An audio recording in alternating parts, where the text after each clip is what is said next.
Sam Pitroda ने कहा है कि राहुल गांधी पप्पू नहीं है, वो बहुत दूरदर्शी और बहुत समझदार व्यक्ति हैं।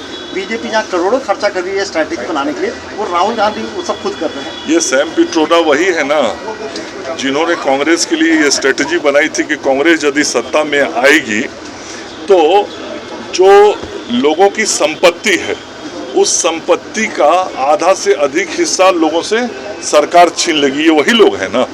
तो जो इस प्रकार के विचार रखने वाले लोग हैं वो कैसे नेताओं का समर्थन कर सकते हैं, आप समझ सकते हैं। और उस वक्त सैम पित्रोदा से कांग्रेस पार्टी ने पल्ला झाड़ लिया था, लेकिन आज फिर सैम पित्रोदा उनके प्रवक्ता बन गए हैं।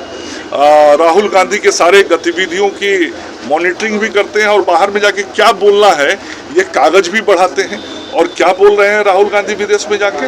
भारत के सम्मान को बढ़ाने की बात नहीं कर रहे हैं। भारत के सम्मान को कैसे ठेस पहुंचे, भारत की गरिमा कैसे कम हो, भारत की ख्याति को कैसे चोट पहुंचे, यही सारे बयान वो दे रहे हैं ना। एक नेता प्रतिपक्ष का यह काम होता है कि वह जब दूसरे देश की धरती पर जाए तो अपने देश का गुणगान करे, वहाँ के गरिमा को बढ़ाने की बात करे, वहाँ का प्रधानमंत्री राष्ट्रपति जो है उसके सम्मान में चार अच्छी बातें बोले।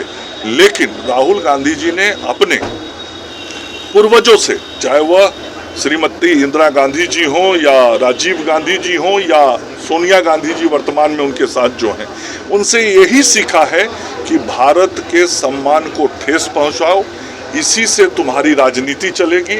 और विदेश में जाओ तो मोदी जी के छवि को नुकसान पहुंचाने वाला बयान दो ताकि तुम्हारी राजनीति चमकाने में कुछ लोग लग जाएं। लेकिन राहुल गांधी को मालूम होना चाहिए कि उनकी बातों का नोटिस किसी भी देश का राजनयिक नहीं लेता। किसी भी देश के राष्ट्रपति प्रधानमंत्री के नज़रों में राहुल गांधी के बयानों का कोई मायने मतलब नहीं होता है। और भारत की 140 करोड़ जनता उनके बयानों के कारण अपने को शर्मसार महसूस करती है। अमेरिका में जिस तरीके से राहुल गांधी ने कहा कि भगवान का मतलब मूर्ति नहीं होता है, भगवान का मतलब ये होता है। अरे जो जिसकी माता जी इटली की हों तो वो तो ईश्वर के बारे में बहुत अच्छे तरीके से नहीं समझ पाएगा। उसको समझने के लिए अभी और लंबा जीवन इस भारत की धरती पे बिताना पड़ेगा, तब वह समझेंगे कि भारत की संस्कृति क्या है, भारत की पुरातन परंपरा क्या है, सनातन व्यवस्था क्या है, हिंदू क्या है, भारत की जो पूरी सभ्यता रही है वो क्या है। अभी राहुल गांधी को भारत का इतिहास पढ़ना चाहिए। मुझे लगता है वो भारत में जन्मे तो जरूर हैं लेकिन अभी इटली की मानसिकता से बाहर नहीं निकले। के पूर्व एमपी, राज्यसभा एमपी जवाहर सरकार जो पूर्व आईएएस भी है, उन्होंने चिट्ठी लिखा है, इस्तीफा दिया है। इस तरीके से पूरी तरीके से ममता बनर्जी जी जनता की नज़रों में तो अलोकप्रिय हो ही गई है। और ख़ास करके जो हमारी माँ बहनें पश्चिम बंगाल की हैं उनके नज़रों में तो बहुत ही अलोकप्रिय हो गई। और वहाँ की बहनों का चले तो इनको आज सत्ता से बाहर कर दे। लेकिन अब केवल आम जनमानस तक ही नहीं बल्कि अब उनकी पार्टी के अंदर भी जो पढ़े लिखे लोग हैं, ये जो राज्यसभा के सांसद श्रीमान सरकार जी, वो पूर्व आईएएस अधिकारी है, एक पढ़े लिखे वरिष्ठ लोग हैं। अब स्वयं उनकी पार्टी के अंदर भी लोग इस बात को मान रहे हैं कि यह जो मुख्यमंत्री की कुर्सी पर बैठी हुई महिलाएं हैं ये अयोग्य हैं और महिला होते हुए भी महिलाओं के सम्मान को बंगाल में नहीं बचा पा रही हैं।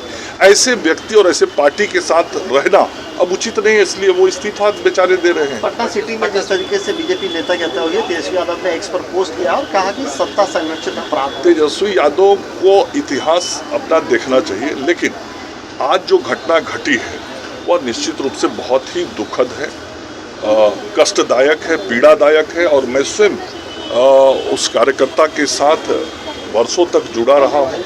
मैं मानता हूँ कि आज भारतीय जनता पार्टी परिवार की बहुत बड़ी क्षति हुई है, नुकसान हुआ है।